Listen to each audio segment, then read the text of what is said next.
ओडिशा रे लंबा innings खेलिबो BJP 2036 देखिबो 2047 मसीहा भी देखिबो। दायित्व बढ़िला सोईबानी कि सोईबाकू भी देवानी।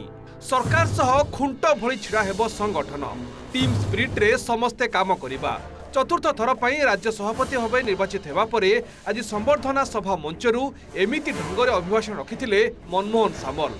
सांगठनिक निर्वाचन प्रक्रिया सारी राज्य सभापति भाव मनमोहन को ना घोषणा करथिले निर्वाचन पर्यवेक्षक संजय जायसवाल। श्री मनमोहन सामल जी को इस टर्म के लिए उड़ीसा का प्रदेश अध्यक्ष घोषित करता हूं। परे राज्य कार्यालय आयोजित संबर्धना सभा सर्टिफिकेट देवा परे आरंभ होइतिला कार्यक्रम।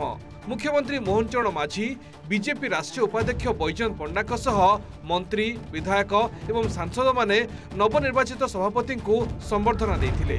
अभिभाषण रखी मनमोहन कहिथिले सरकार गढ़िबा पई कार्यकर्ता को धन्यवाद। आपण मानक पई बीजेपी साइन बोर्ड पार्टी रु सरकार को आसी पारिछि।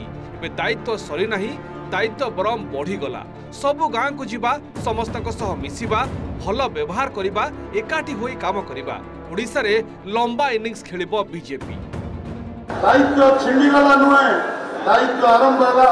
मोर विश्वास अछि ये सरकार 2036 मसीहा भी देखिबो, ये सरकार 2047 मसीहा भी देखिबो। भारतीय जनता पार्टी सरकार ओडिसा रे लंबा इनिंग्स खेलिबो। अखंड परिश्रम, अखंड चेष्टा हमको निश्चित भाव सर्वोच्च शिखर में पहुंचेबो। सेपरि संबर्धना जणाई मुख्यमंत्री कहिथिले जोड़ाकू घोड़ा सरी नुहे। मनमोहन सामल चतुर्थ थर सभापति होइछंती। मोहन माझी चतुर्थ थर विधायक होई मुख्यमंत्री बनिछंती। एही जोड़ाकू घोड़ा सरी नुहे। संगठन एवं सरकार गोटे मुद्रार दुईटी पार्श्व। मनमोहन के नेतृत्व में यह आगो को जीव।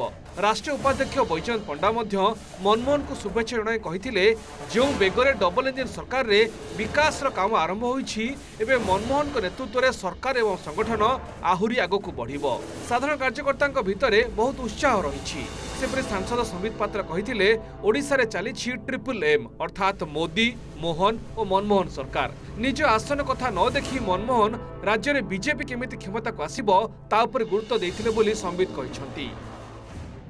मनमोहन भाईंकर राज्य सभापतित्वर नेतृत्व रे आम दल निरंतर भाव रे आगु को बढ़िबो। चतुर्थ थर पई राज्यर सभापति दायित्व नहीं छंती। आउ मोहन माझी चतुर्थ थर विधायक हेकरी मुख्यमंत्री हेइछंती। निश्चित भाव रे जोड़ा को घोड़ा सरी नुहे।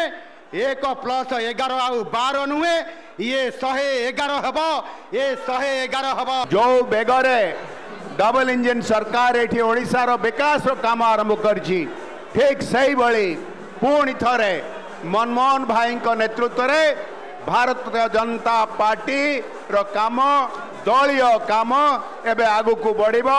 आगामी दिन मानकरे सरकार रो सह आम दलीय कार्य, दलीय अभियान गुड़िक लगातार जारी रहिबो। एबे हैला डबल इंजिन रो सरकार और triple M 3M Modi, Mohan माझी एवं मनमोहन 3M, ये 3M मिसिकी आपण देखिबे ओडिसा रे द्रुत गति रे विकास हबो। राज्य कार्यालय विधायक और मंत्री परे साधारण कर्मी माने बाण फुटाई बाजा बजाई नुआ सभापति को देथिले विपुल संबर्धना। भुवनेश्वर कैमरामैन पंकज प्रभात जगदीश दास और सौम्यरंजन साहू को रिपोर्ट, ओटीवी।